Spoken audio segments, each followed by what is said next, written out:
I love Sophie. Me too. Oh, I think I like it. Oh, no, I'm good. We'll go back to this. Okay. Ooh. It's all right. It's just us. So it still hasn't kicked in over on the YouTubes yet. So is that me or is that you? Me. I don't know how to make the sound stop. Over on the YouTubes yet. So. That one's Is that me or is that you? me. I don't know how to make the sound stop. Now we're gonna hear each other and echo. Okay, we're good. We're live. We're working. And no one's here. It's okay, but hello to the people who will watch this after the fact. That's true. This will probably be a quick one because it's just you and me, right? Yeah. Oh no, but we're two of the bigger ramblers. That is true. Well, I guess. Do we have to say why it's just the two of us? Yeah. So usually it's Alyssa, myself, and Naomi. But Miss Naomi at Book Lady Reads has the Rona and is very tired. So we miss her, and we hope that she will feel better soon, and hopefully she will be here in February. And also, our other co-leader for the book club, Aaliyah, decided to step down due to life conflicts. Who's coming back because I'm gonna make her. Exactly. She gets a break, but she has to come back.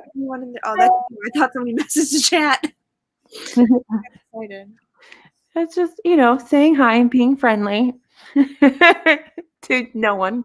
So anyway, well, what are we talking about? We're talking about Felix. Ever After.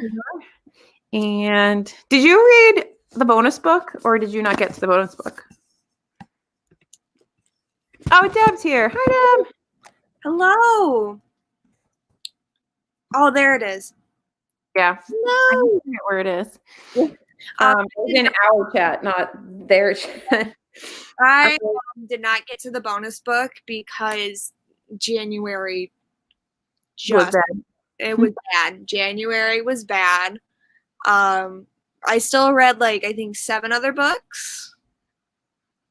And I'm gonna be honest with the people. I'm on chapter 16 of. You're doing your best. I started at 2 a.m. last night.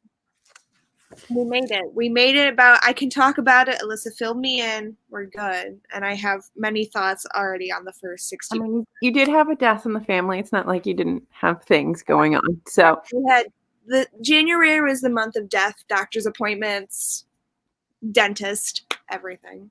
Yeah. So, but you're getting there. It'll be done. It will be done. Because it's good. Do you like it so far? I do a lot. I was a little skeptical because so many people were comparing it to, hi, Francis. A lot of people were comparing it to Simon versus the Homo sapiens agenda. And okay, I like that book, but it wasn't everything. But this, I feel, is more complex, and it is able to have a deeper discussion about it. And I also like that when you start reading the book, it's not I'm a trans kid. It's he's just very vibey until he has to say, oh yeah, I'm trans. By the way, reader, I am trans. So I really like that. And I really like it so far. It's a 4-star at the moment for me. Simon was my fave until Felix. I've never read Simon. So Simon came out a few years ago, right? Yeah, I saw the movie before I read the book. I know book crime at least in the top 5, but I definitely wasn't reading YA or in that realm, when it came out. So it wasn't really part of my world. So it'd be interesting for me to read it now, I think, and see. But I like Felix because it's so, it sounds believable. Mm-hmm. It just sounds, the characters seem like characters that would exist in this world. Their language seems appropriate. So it hits differently than when a 40-year-old writes a bunch of kids, Yeah, it's definitely more current. And I like that it had a lot of current-ish references outside of, and trigger warning for anybody reading it, there are a lot of Harry Potter references. Yeah, it's weird that one, they're front loaded in the book. Like they They really are. are front loaded. And then they just sort of disappear. And then maybe I think this came out about the same time that she was, dying on that hill. And it I obviously was couldn't see written it was before before that. you could edit anything, or before the author could edit anything. Yeah. And so it was just like, it's uncomfortable after the fact, but when the Mhm. book was written, I'm sure Miss Made sense at the time when he was writing it. But I think that's the set, like, I think I said this in my reading vlog. It's like, what do we do with Harry Potter? Because it is such a cultural phenomenon. I know this is not really the place to have this discussion, but like, what do we do with it? Because it touched so many people's lives, and it's part of so many people's whatever, like their pop culture, that it's gonna keep existing for some period of time. I just get really icky when I see it mentioned. Like I have just like, and I told our group about this, that one of my professors included an Adichie TED Talk. I'm like, and I'd email him. I'm saying like, she supported J.K. Rowling. Kind of messy, and she had also made transphobic comments in the past. I'm like, oh, okay, that's interesting. So it's just, I feel like there's a place for it, and it's not on Bookstagram. Yeah. It can stay in your heart if you still feel like comfortable with it, but for me, I just feel icky. Yeah, I just don't like with the thing. I know Francis had pointed it out one day when there was somebody like actively going at somebody else on Instagram because of, I don't know what, just like making a reference to it. And I just don't know if that's appropriate behavior because it's such a big thing. The dialogue is more, I feel, because I talk about it a lot with my friend Eli. Their at is at Global Bücher. It's German on Bookstagram, and they have a lot of really great like informative posts about it. And it's just, we should work to educate people on why not pick it up, or to include trigger warnings instead of being like cancel. And Because I think the fact that it's so prevalent in the beginning of this book shows you just like it, until everything else was coming out and you couldn't avoid that hate or brush it under a rug. Like it was definitely something that was important to a lot of people, and a lot of people that were different in some way. And it also made you feel, yes, trigger warnings are super important. They are. And like, I was working on a project today, me too, Francis, where yes, I fully support this. We're talking about gender and crime. And I was talking about like how transgender people are portrayed in crime fiction novels. And I mentioned her because she has the Robert Galbraith whatnot. Yeah. And I was like, it's still like she's not backing down. I'm just like, and there's also a lot of things people don't know. People, if you're not on Bookstagram, I feel like, or Twitter, there's people who have absolutely no idea. Yeah. And when that whole thing is completely off topic because it's too rambly as people are doing this book chat. But there was a show when all this was coming out, and they were talking about that particular book and her mystery series, and what the topic was going to be. It reminded me of this old British murder mystery show called Wire in the Blood, which is a really good show. And their first ever episode, the serial killer is this trans person, and the person is like absolutely screwed up, and the show goes into like this psychology of things, and it's not because he's trans. It's like this is all wrapped up in a whole psychosis, and it's very deep and all this other stuff. But it just kept making me think about that show and how never it registered with me when I watched that episode that this could be offensive, because I'm looking at it, I'm like, oh, so you just have a criminal. Like it could be anybody. Like you could be a criminal, I could be a criminal, that trans person could also be a criminal. But then here she is. It's like she's just trying really hard to make it so obvious. And if anything, out of all of this, and especially reading Felix, and it's making me learn things alongside this, and it's just, I'm more critical as a reader and trying to see the underneath of why the writers are writing what they're writing. Yeah. say writing in 1 sentence. But I think that's what I really appreciate about Felix, is because I think that this is the first book where being trans has been explained so clearly, and Yeah. like the emotions go deeper than, and they're not like tortured, like they're not having like, he's struggling with his identity, but he's not like, but he's transitioned, but he's still just like, I don't know, what do I do next, kind of thing. It's not like, it's not tragic. No. It's not But a I trans story. There's still like, it's like more informative and Mhm. happy, or not happy, because like he goes through shit, but like it's not focused on just him being trans. Exactly. And it's so, I really like Case and Calendar's writing. It's very easy and digestible to read, Mhm. and I think that's Very human. mm-hmm. Like you just like you connect with it. It's not like there's no wall between you and the thing. It's not like highbrow. It's not it's not you can just directly connect with the story really easily the way he writes, which makes it much easier to learn. And like you think about I know that transgender, and especially transgendered persons of color have really high suicide rates and things like that. Like I know that, but it hits you differently when you read it in a story where you've connected to the characters like it's like you can with Felix. In there, and I was like, and I'm like, this is so important Mm-hmm. for young people to read, because like I don't think there was a book, like, not saying I'm not young, but when I was in like middle school, there was nothing like this. Think about when I was in middle school, this stuff didn't exist. Oh no. And I don't think I wouldn't be surprised if there are people that I went to high school with that are transgendered in some way.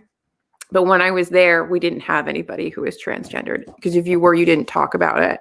And I wasn't aware of anybody. We had, people that were gay and lesbian, and some bisexuals, but that was really as spicy as it got. Like there wasn't Catholic school, so yeah. everything was pretty much on the down low for the most part. I have a lot of friends who came out right as soon as they graduated. Mm-hmm. Honestly, my school was not the most hospitable place for that. I don't think a lot of schools can be. I think a lot of schools are becoming that way, but I don't think if you take in the U.S. broadly, I don't think a lot of schools are very supportive. I feel like public high schools, especially in like, I don't want to say like urban, but like city areas, Mm-hmm.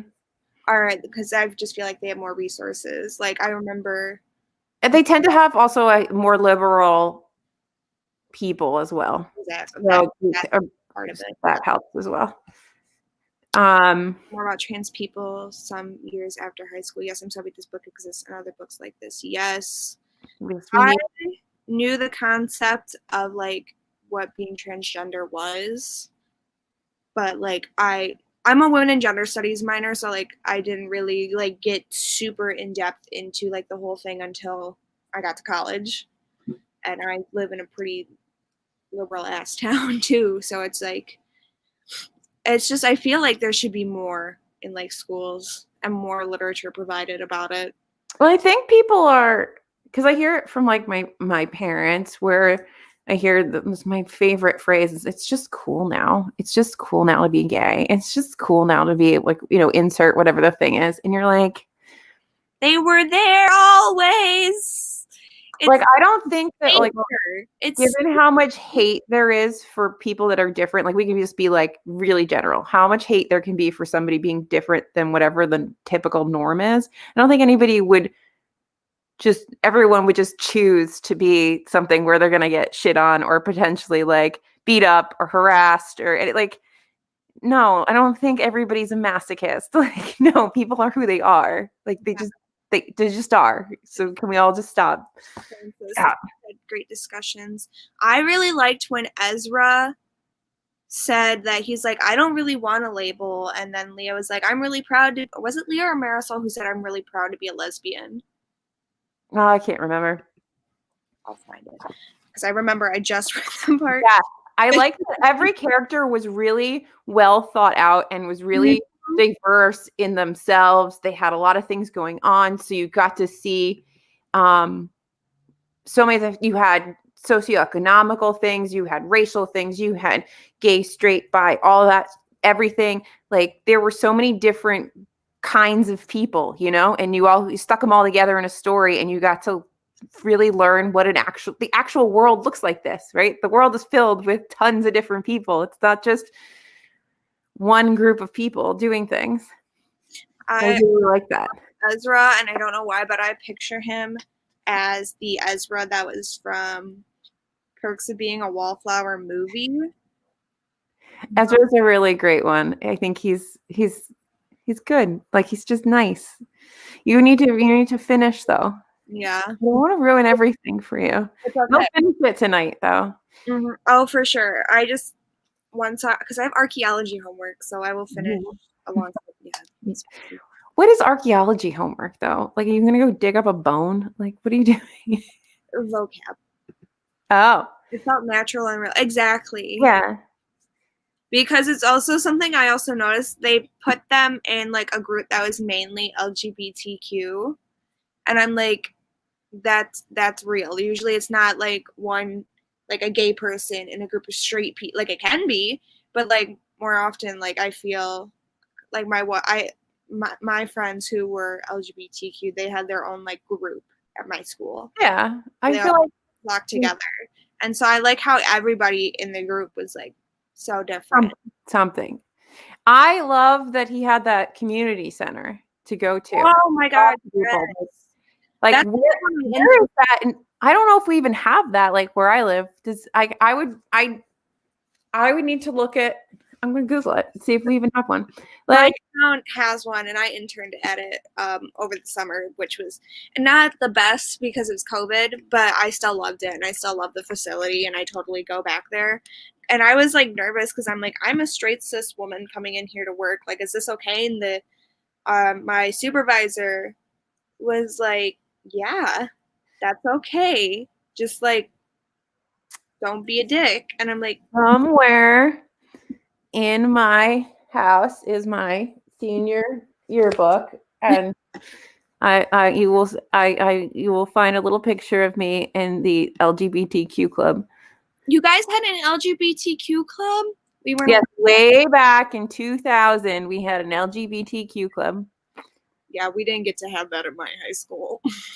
Oh, I don't think we have one in here, but there's Glisten on this website I'm looking at. I was just trying to Google and see if we had any sort of thing. But I went to this fundraiser for Glisten. Do you know what Glisten is? It's the Gay Straight Student Alliance or something like that.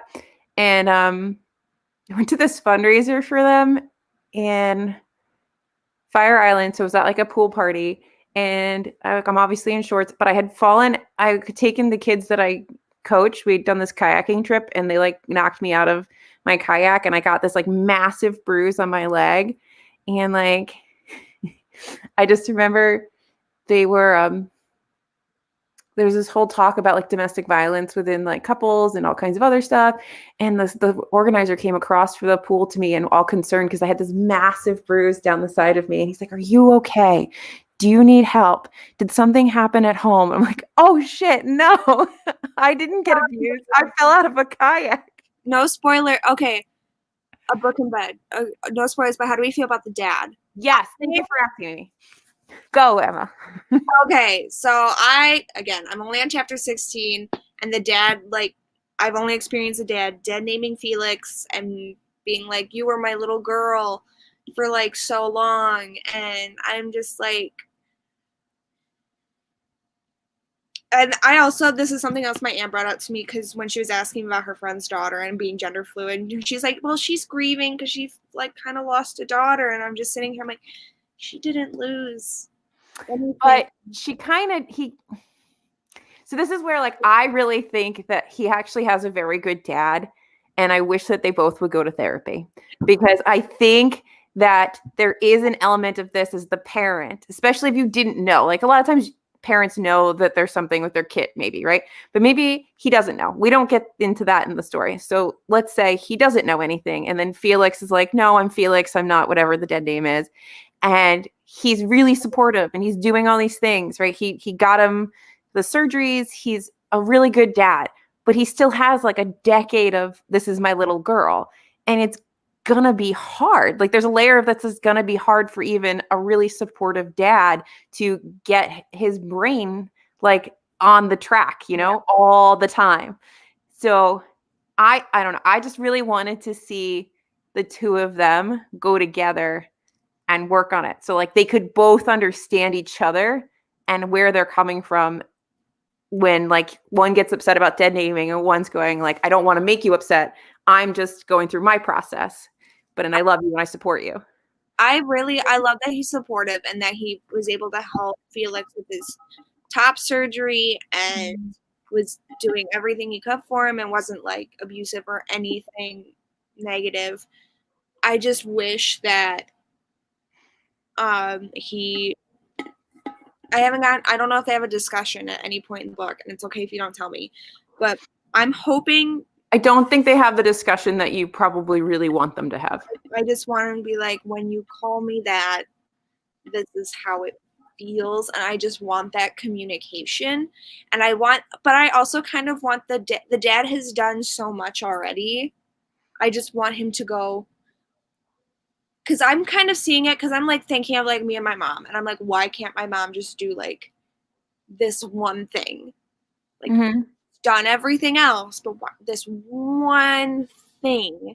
And but so sometimes you're never going to get that thing, or you're not going to get it for a while because it takes time. Yeah, but like that's like my child brain as I still live with my mother, and we have arguments on the daily, not like bad ones, but like it's mother-daughter relationship. It's fine.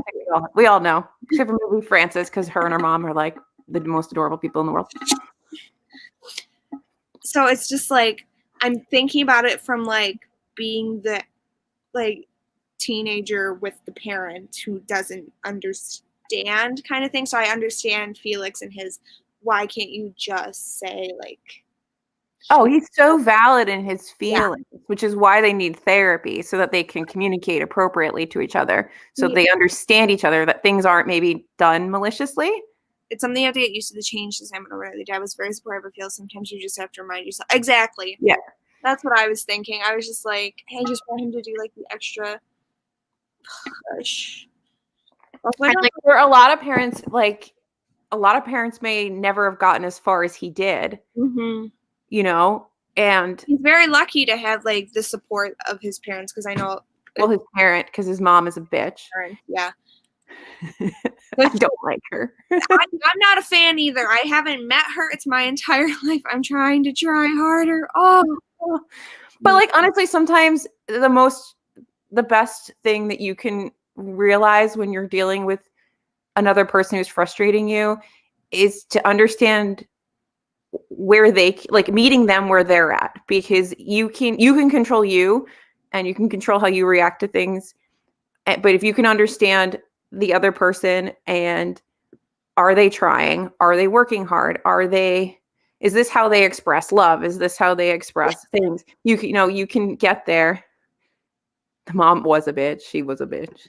You know, like if you have somebody in your life that's sort of emotionally stunted, but they're trying to love you, and you can see that, but maybe they don't do it exactly like a parent or a sibling or somebody, and you can see it.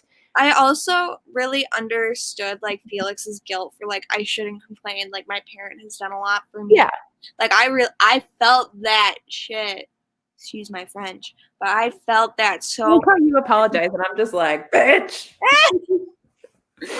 But no, I felt that so hard, because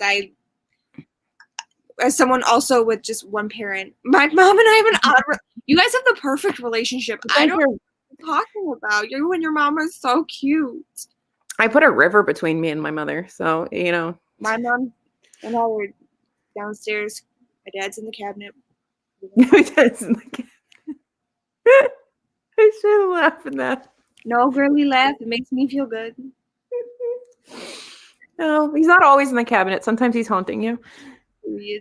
Do we want to bring up like the discussion thingy you found? Oh, you want to see? So I found these things, and I don't know if anybody finds them interesting. And yes, I think everybody expresses themselves differently, Debbie. And like the more you can understand the other person's motivations, the easier it will be to communicate. That doesn't always mean it's the right relationship for you or that you need to stay with something, but like it takes away some of the headbutting.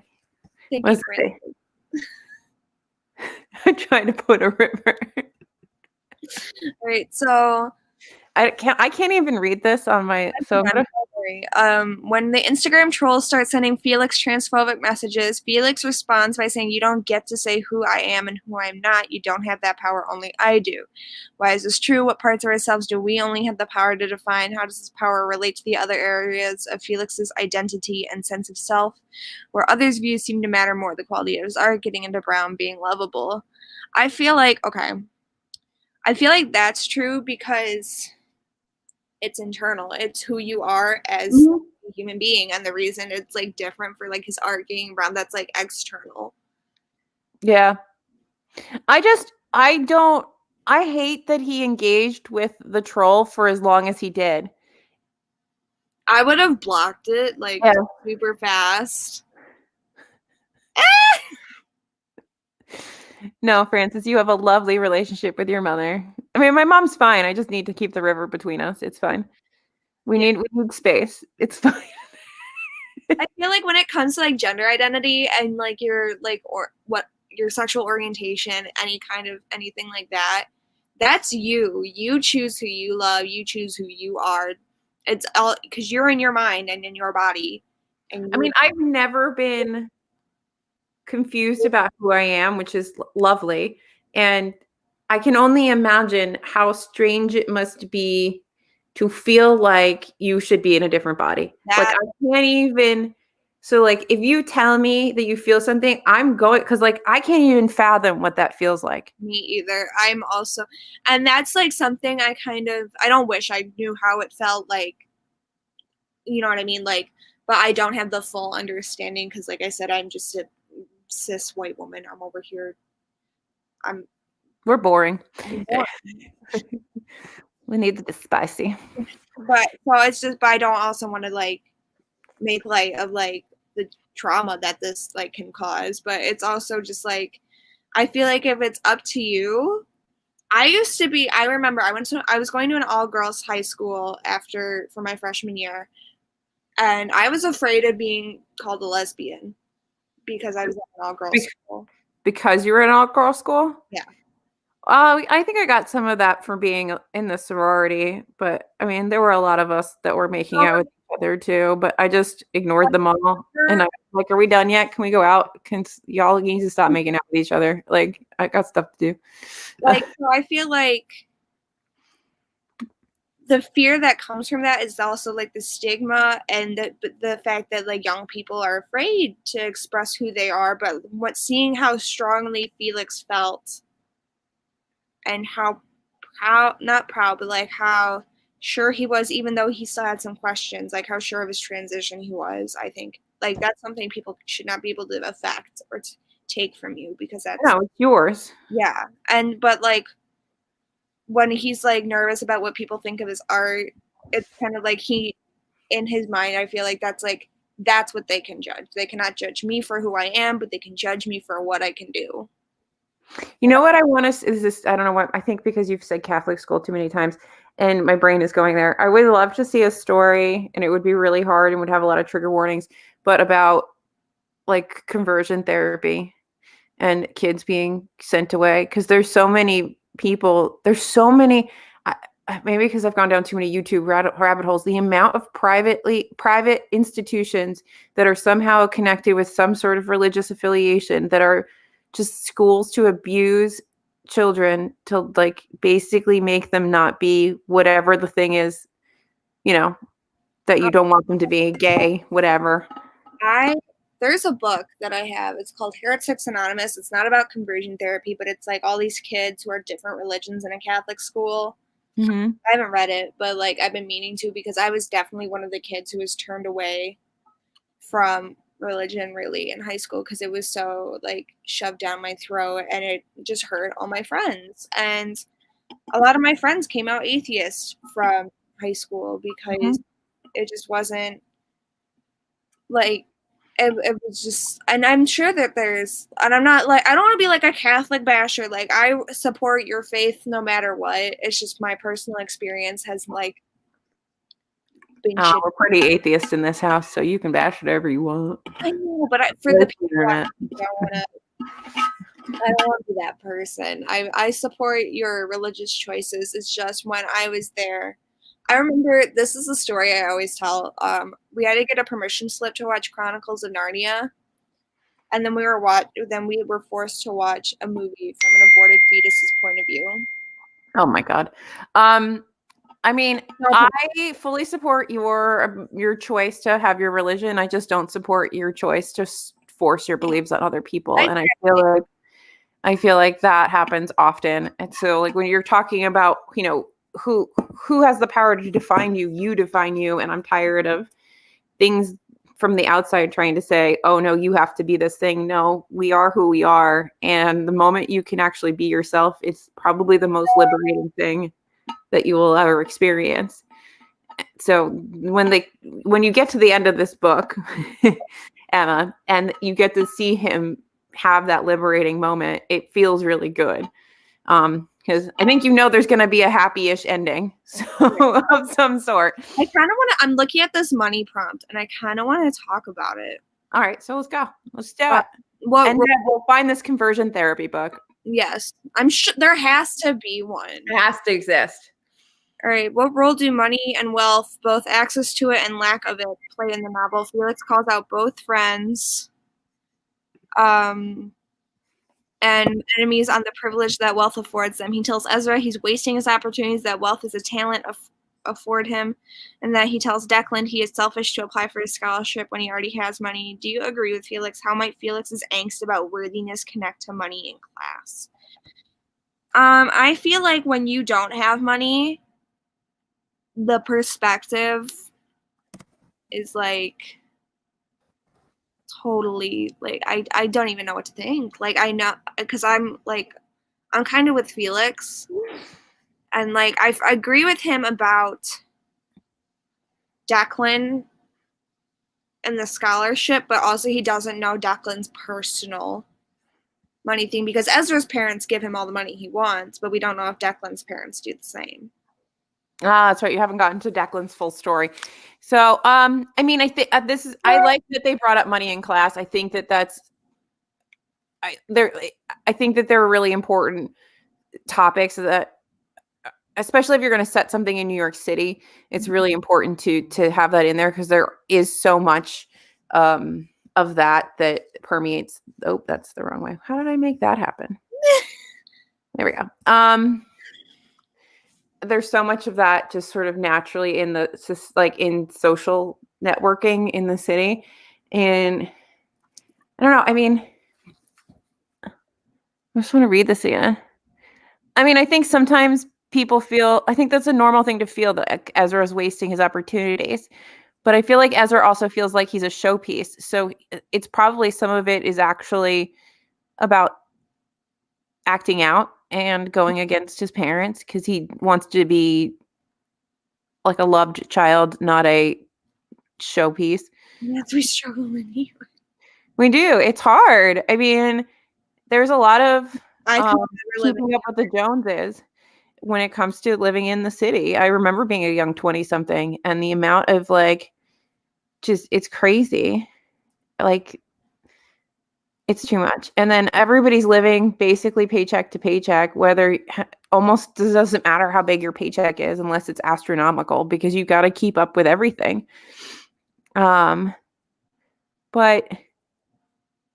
I mean, I think that Felix and Declan have the worst of it, because I feel like they're both as good as each other in terms of talent. And then you haven't finished the story, so. But then it's about like who's the most deserving. And I feel like there shouldn't be that kind of. I feel like they're both deserving. They both deserve to go to a good school. But I'm also this could just be a me thing. I'm really irritated by the Ivy League school thing. I went to an Ivy. So there is a group of private schools in New York that are actually they're called the Ivy Leagues. They were made. It's like Horace Mann and Packard Collegiate, and there's all these elite private schools that are set up to be Ivy League preparatory schools. And I actually went to I went to one of them, and it's a whole bizarre world. Like people. It is really strange. And like I was the only person that like bought their own car, and I had like a little rinky-dink Focus. That's kind of like how I felt at my high school. Everybody's parents got them a car. Like even if it wasn't like brand new, everybody had a car. I was still driving my mom's car until last October. I feel like Ivy League is so overrated. And that could just be me. I'm like, one school, like just because it's old and fancy doesn't mean you can't get the same education, if not better, for your personal self at a cheaper, different college. But what it does is it opens doors. So it's really weird. So when I was still in finance, my high school opened up more doors for me than like my college did, because it's a name that people knew, and inside the city, you could go through a network of people through alumni, parents of children that are there now, and all this, and everybody wants to scratch everybody else's back. It's like the old boys network thing. So it's you get this weird leg up, which is great, but also if you've never had access to that leg up, like it's, you could be amazing and you could be way better than me, but because for some reason I got to start out, 20 feet ahead of you by chance, I came out the right chute and I got to start here as opposed to where you are.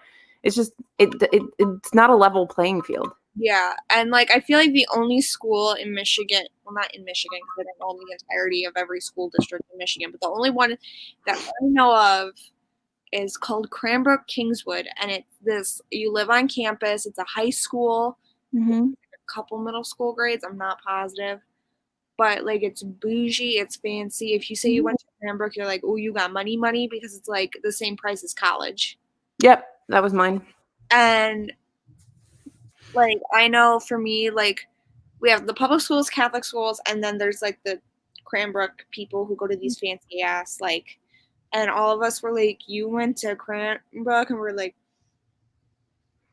and we just like it kind of like they're like they got money, and it's not like there's a bias. There is a bias. Whenever I'm driving through like the bougie neighborhoods around me, I'm like I get anxious.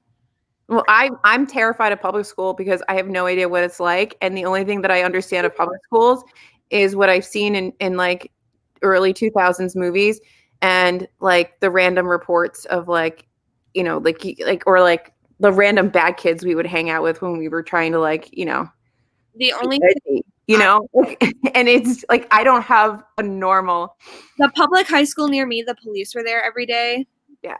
So that was about it. Where you leave, Francis. I'm back. I just want to read it again. This is my second time reading it. I don't know if I'd read. I mean, it's on my Kindle now, so I can read it whenever I want. I'm not a big contemporary person, so I was like a little skeptical picking this up, but I really am liking reading it.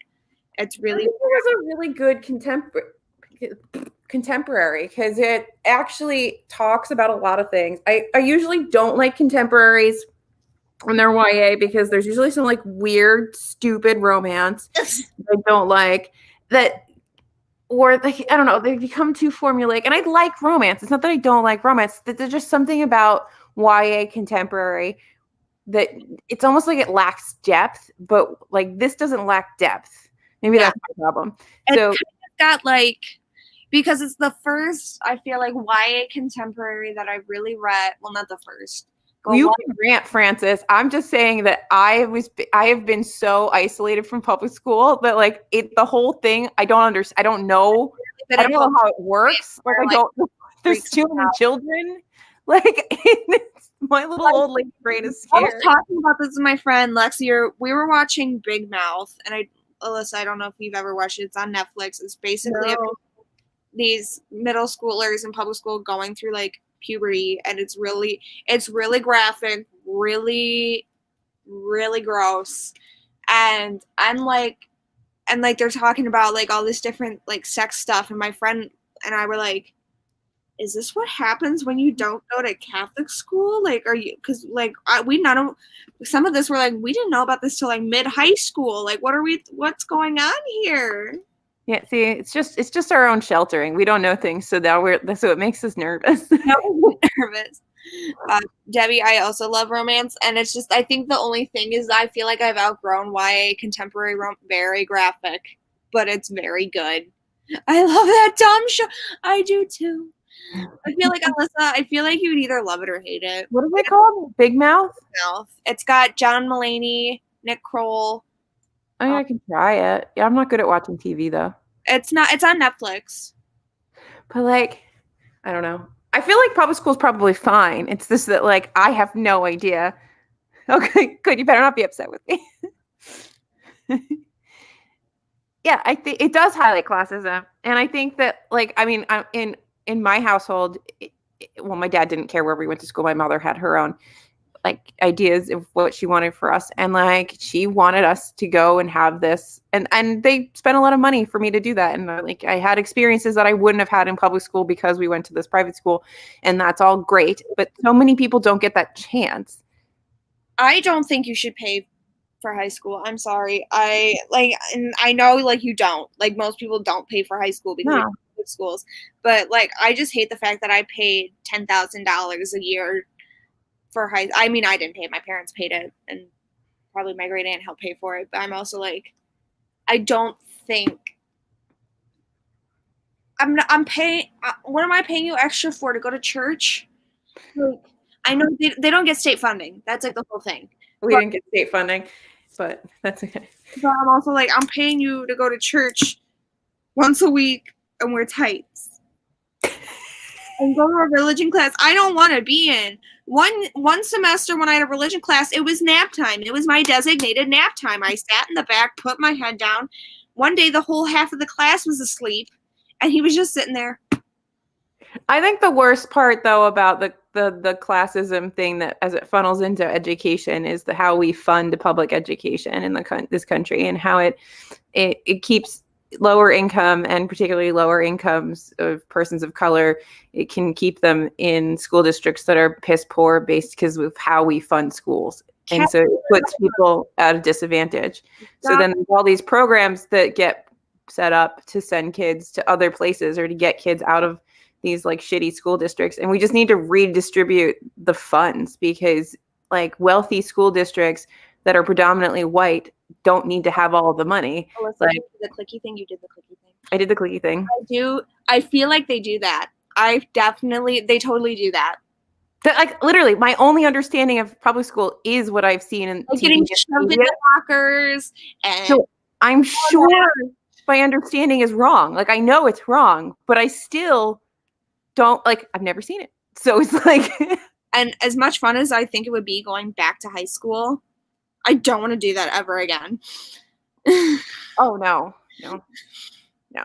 So I have girlfriends that went to school with me that came out of the Bronx that like lived like slept on mattresses and like were super poor, like, and they got there because they were stellar academically, and they went through programs that got kids from underprivileged areas to these elite high schools and paid for them for their scholarships.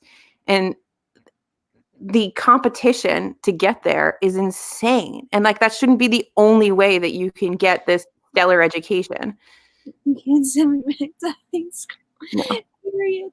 I never want to go back. It's scary. No. You're way closer to it than I am. No, I'm not going back. Thank you. No, thank you. Anyway, what were all the other ones? I was like labels, which you kind of already talked about. We talked about his parents. We didn't talk about community though. We can talk about that. Sure. What are some of the ways it appears in the novel? What are some of what are some of Felix's communities? Does he feel like he belongs in all of them? Why or why not? Think about the communities in your life. What community? You guys. Bookstagram. Bookstagram is a community. It is. And Oh, you got me through the pandemic. Yeah. That's like the one thing. They can get you through like tough shit. I feel like Felix has his like school community, his mini community with Ezra, and starting to get the LGBTQ group. What's the hacker girl's name? I can never remember her name. Leah. I love her. Really? And I think that she is really a good addition to his little support network of people. You'll get there. She's good. I don't dislike her. I just need to have more time with her. You will have more time with her. You will have approximately 120 or 30 pages more with her. I tried so hard. I know you did. You had a rough month. It's been for Debbie and Francis. I had my Kindle out and I was reading it. This isn't it, but I was like, I would get updates. I'm on page this. I was giving Alyssa updates because I wasn't gonna say I hadn't finished because I was like, I'm going to stay up and read, and then I passed out at 2:30. Everyone loves her. I guarantee I will too. I just want more time with her first. I do know I don't like Marisol, and I really don't want her to get a redemption arc, but that's just me. No, Marisol sucks. Yeah, I don't like her. Like what? Emma, that's the meanest thing Emma's ever said. I don't want this character to have a redemption arc. Debbie and I are like, the mom's a bitch. The thing she said to Felix, I drew the line. Drew the line. She can grow all she wants, but I don't want her near Felix ever again. No, she's not a very nice person.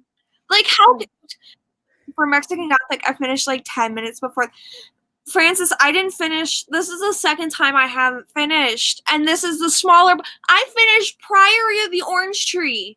And I didn't finish this one. Yes, but nobody died when we were reading Priory of the Orange Tree. You're right. Okay. You had your family. You had a medical scare and you had a bunch of other things. It's been a rough January for literally the entire country. Here, I have a funny that may not be a funny, but when I was grieving, I had peak humor.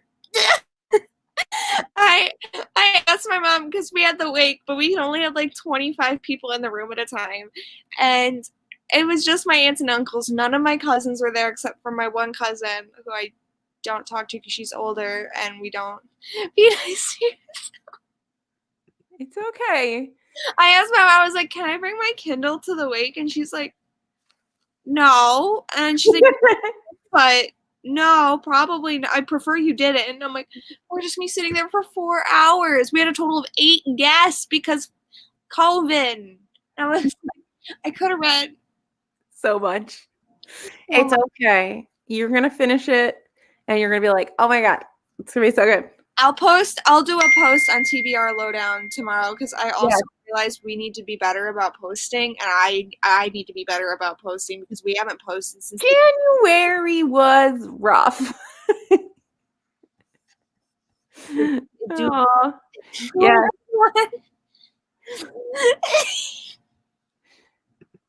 I mean, I would have brought my Kindle, but I'm a jerk, so yeah. I didn't want to get yelled at. I bring my Kindle everywhere. I usually bring a book everywhere with me, but I just... Seriously, making my Kindle read to me has become... Is that just a thing because it's on your iPad? Or... I think so. My iPad reads it to me. I haven't tried it on my Kindle, but making my iPad read to me, I mean, I've gotten through, like, I've just been crushing it. I just don't know if I could get used to like the monotone Siri voice. It's okay. It's been a rough month, year, decade since when 2000 hit, everything hit the fan. No, I was doing great until like last year. I mean, I was cognizant. Probably. No, 2019 also sucked. I'm not gonna lie. That sucked too. It just sucked differently.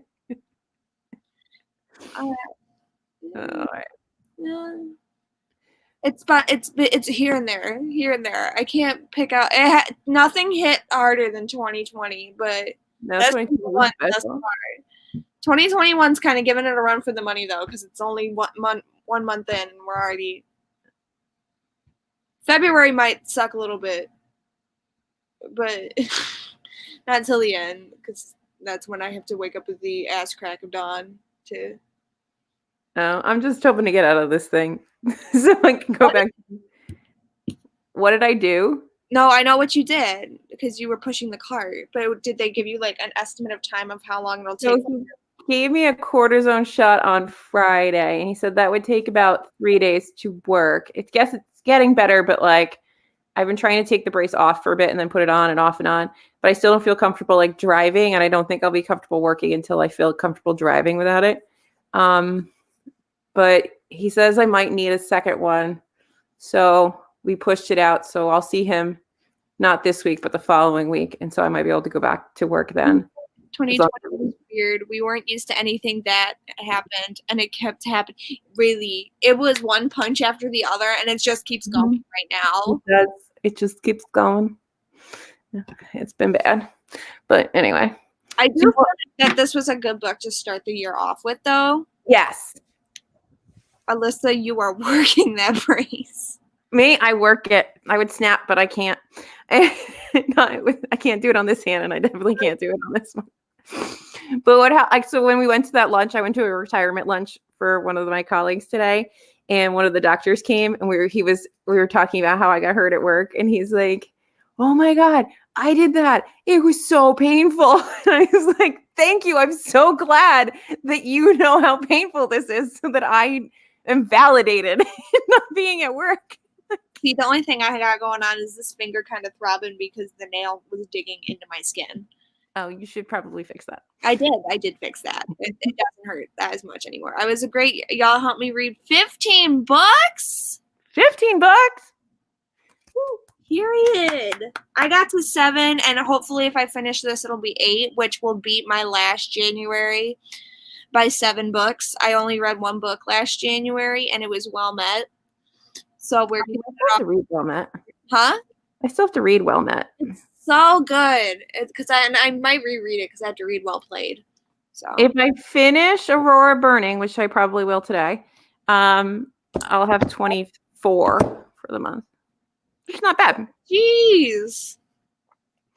Okay, well, Lacey read like 60, so I feel like Lacey cheats somehow. I think Naomi probably got pretty close to before the COVID took her down. Like, I don't know because Lacey doesn't even like audiobooks, so how does she just do it? I don't know. Some people speed read. I don't know how they do it. I don't have the attention span, but also I can only do it if I'm listening to things. I can go really fast, but then if I have to read it physically, I can't read fast physically because like my eyes just don't. I'm not good at reading. I've been on TikTok. Y'all, Frances has a bomb-ass books hawk. Everybody needs to follow her. Lacey cheats because if I don't, I'll cry. I want to think that Lacey cheats. I don't know how she cheats, but she has to. She has to cheat. There's got to be a way. Because she's actually reading the Spark Notes of everything. Because there's 31 days in January. If she's read over 60 books, that's like 2 a day. Yeah, that's about what she's been doing. That's how! It's a scam! I'm just slow and I procrastinate, but that's. I don't know, Emma. Anyway, do you want to wrap this up? And we need to announce next month's book. Yes. So next month we are going to read The Prophet. It was just a book of the month pick for January. And we discussed picking it. I can't remember why. It's like 2 men who are slaves. And they're. Hold on, we're going to read it because I'm in tears. I'm in tears. Somebody pull up the synopsis. I have a thank God I'm reading that. Debbie, you can't get ahead of the group. Yes, she can. Don't yell at her. It's a singular and stunning debut novel about the forbidden union between two enslaved men on a deep south plantation. Period. They find each other and the betrayal that threatens their existence. That's all I'm going to read. Okay. So I should probably get. You know what? You know what we're gonna do? Libby and Hoopla. Do you have the ALC? Do you not do the Libro thing? Was it a Libro ALC? Well, no, I like having a physical copy because I like having to know the page number I'm on. TBR, I didn't start. No, I mean, oh, I'm sorry. She's over here screaming at people. I'm not one to talk even. Everybody finishes before I do. Hold on. I need to go on Hoopla and Libby to see if it has it. Who's the author? Robert Jones Jr. Robert Jones Jr. Oh, there's 21 people waiting. I'm placing a hold on Libby just in case, but let me check Hoopla. I hope she took that. I'm sorry. It's supposed to be really good. And I like she took my head off. She did. She's feisty, that little one. She's tiny, but she's vicious. Okay, it's not on Hoopla. Let me see. Okay, so is that the oh no, that's the ebook. Oh. Did you not do you not get the ALCs? I get the ALCs, but I want a physical copy or an ebook copy so I can keep track of the page count for my. Just don't do it all the way for me. I did it as a book of the month, so I have that. I could do that because I did that before it showed up as an ALC because I think this was an early release on Book of the Month. Well, because if I go to Book of the Month, because I really wasn't vibing with any of the picks this month. I wasn't really either, which is why I got a bunch of other stuff. That's why I like the idea for Honey Girl, but I don't. I was trying to think of the name and I kept thinking Honey Bun because apparently I'm hungry.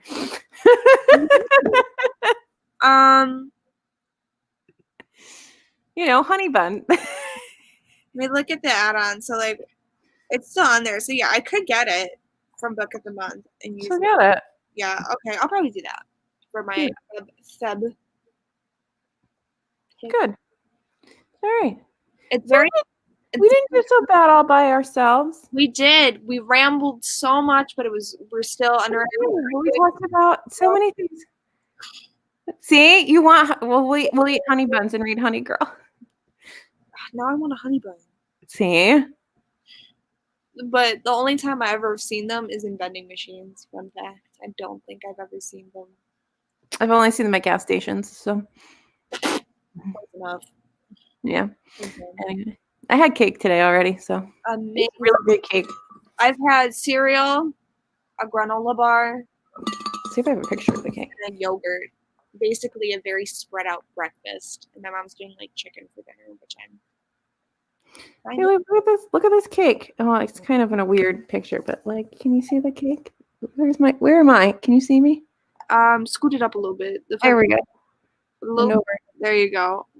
I can see. Oh, it's got a little heartbeat thing. Is that from the retirement party? Yeah. I love it. That's so cute. It's cute. It's really cute. Anyway.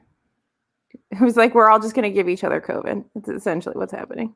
I got a bagel. Smile. Smile? Who's smiling? Are you taking pictures?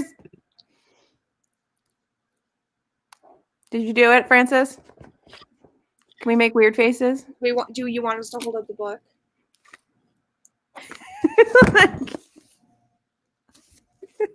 Did you get enough, Francis? You need a model.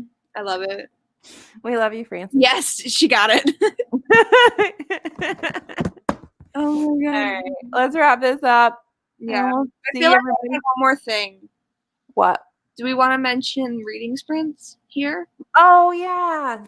Well, do you want to do them on Instagram Live? We can do them either. I just know that the YouTubers I follow use StreamYard and do it on YouTube a lot. I'm happy to stick it in StreamYard and we can just keep posting here. Basically, for the people who can't read mine and Alyssa's brains. I brought up the concept. One collective brain. We were talking about how like certain YouTubers would do reading sprints for like hours, and we brought up with TBR Lowdown. So if you're interested, we will do reading. I can do that. I really love it, and it keeps me motivated. Even if I'm not reading, I'll do homework. But we can do like prophets reading sprints, or we can just do reading sprints in general. But just putting that idea out into the universe. I don't know why this is my universe. Spirit fingers. Anyway. Ooh, let's go watch Bring It On. Anyway. All right, let's end this because I've lost my mind and I have to make dinner. Happy you guys joined. Thank you for coming. Love you. Bye. Bye.